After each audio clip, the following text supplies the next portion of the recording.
Ajde da pričamo o nekim ozbiljnim stvarima. Sve češće vidim da gomila domaćih kvalitetnih kontent kreatora jednostavno odustaje, što je tragično. Odustaje zato što ovde i dalje se vrednuje forma iznad suštine i to je nešto što se ne menja i plašim se da se neće skoro promeniti, jer to iziskuje na globalnom nivou jednostavno promenu svesti. A ja baš nisam siguran koliko smo mi sposobni za tako nešto. Zašto sam pomenuo odmah u startu da ne hodam, da sam invalid?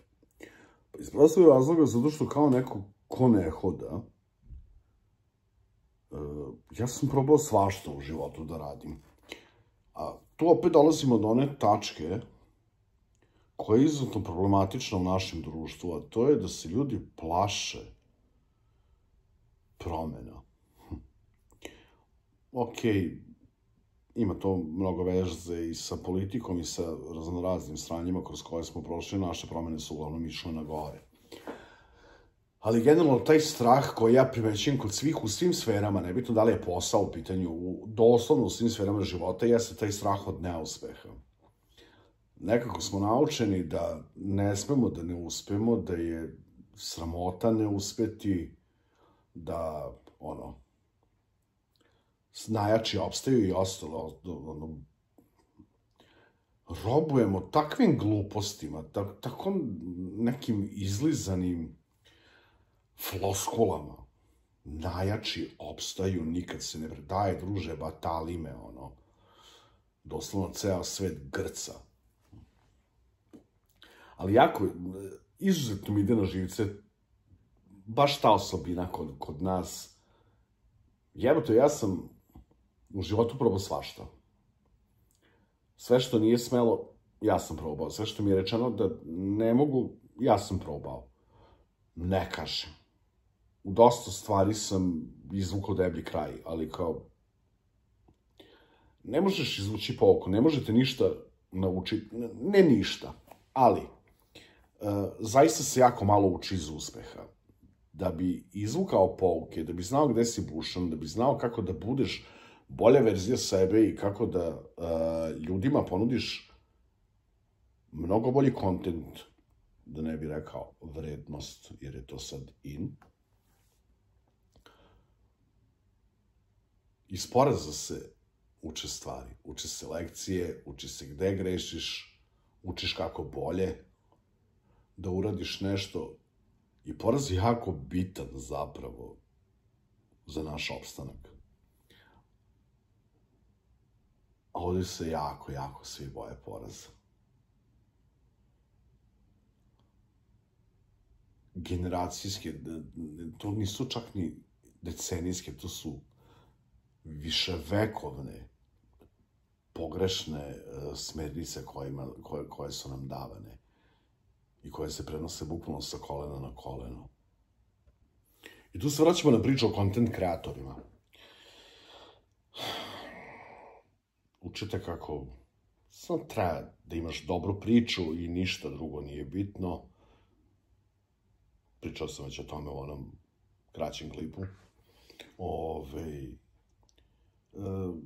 Od malih nogu te uče kako svako nađe svoje mesto pod nebom i ima mesta za sve. Nije tako, jednostavno ne nađe svako. 0,01% ljudi zapravo uradi nešto jako bitno ili ako pričamo o društvenim mrežama i generalno show biznisu, jer ovo sve više se pretvara u show biznis, 0,01% ljudi odskoči.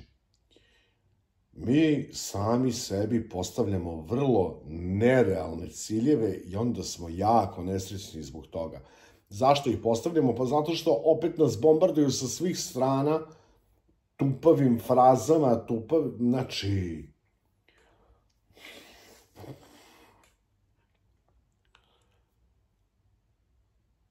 Ono što je isto jako bitno jeste da skapirate šta vi zapravo hoćete. Da li hoćete gomilu para, da li hoćete da budete poznati ili hoćete da nešto ostavite iza sebe.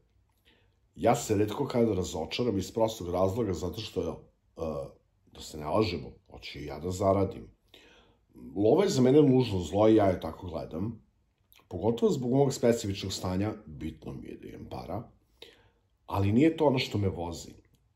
Ono što me vozi je možda malo i egoističnije, a to je da ja ostavim nešto iza sebe, što bi se na engleskom reklo legacy ili ti zaostavština. Hoću da me ljudi upamte ne kao nekoga ko je zaradio gomilo para, nego hoću da me ljudi upamte kao nekoga ko je pomerao granice i kao nekoga ko je ostavio nešto iza sebe. U kom formatu će to da bude i šta će to biti, ne znam, vidjet ćete kad odapnem. Ali znam da sam gomilu granica pomerio, da sam gomilu što pisanog, što usmenog, što ovakvog kvalitetnog kontenta ostavio iza sebe. I to je ono što me vozi. Posle Instagrama, Facebooka i svih ostalih društvenih mreža, meni je ovo izazov, zato sam došao na YouTube. Klik koji me naterao na to jeste monetizacija koju sam uspeo da vratim, ali ne kao monetizacija u smislu sad ću ja da zaradim brzo para. Od čega od klikova u Srbiji jedan klik je 0,02 cente. Da se ne lažemo. Na kraju dana, kad se svede račun na duže staze, ja ću sigurno zaraditi od ovoga, ali to je nešto što se gradi godinama. Diskutabilno nekoliko mi vremena imamo uopšte. Kao što sam puno puta napisao i rekao, ne prolazi vreme, vreme je tu, pa je tu. Mi smo ti koji prolazimo i mi smo ti koji imamo rok trajanja. Otišao sam duboko u filozofiju. Sve u svemu, stvarno bih zamolio, pošto me dosta njih prati, sve ove divne ljude koji pokušavaju nešto da ostavi za sebe na YouTube-u, koji pokušavaju da razbiju algoritam, nemojte razbijati algoritam, nemojte da on definiše vas, prilagodite algoritam sebi. Ja sam na Instagramu pre svega dokazao da je apsolutno moguće. I samo što manje slušajte ove plaćene gurue i raznorazne, kako mi kažemo konsiljer na srpskom, raznorazne, znate na što mislim, ne mogu staviti mozak, pretoplo je, raznorazne suflere, analitičare i slično. I ono što je zapravo Steve Jobs rekao, šta god misli o njemu, on je bio sjajan preduzetnik i bio je sjajan motivacioni govornik. Ja mrzim motivacione govornike, meni su oni, ali neke zaista poštujem. Što Steve Jobs rekao na onom njegovom govoru na Stanford univerzitetu, isključite u glavi buku tuđeg mišljenja i onda ćete znati što treba da radite. Ja sam tu buku naučio da isključim i znam da ovaj video neće preći više od 100 pregleda u prvih, verovatno, 2-3 meseca, pola godine, ali znam kad se sve doračuni da će biti gledan. I to je poenta. Nemam pojma. Eto, i to sam rešio. Hashtag nema na čemu. Otiđite do Patreona, otiđite do mog Instagram profila, bio bi vam veoma zahvalan. I da, subscribe-ujte kad god ovo budete gledali. Ne verujem da će to biti ove godine. Svako dobro.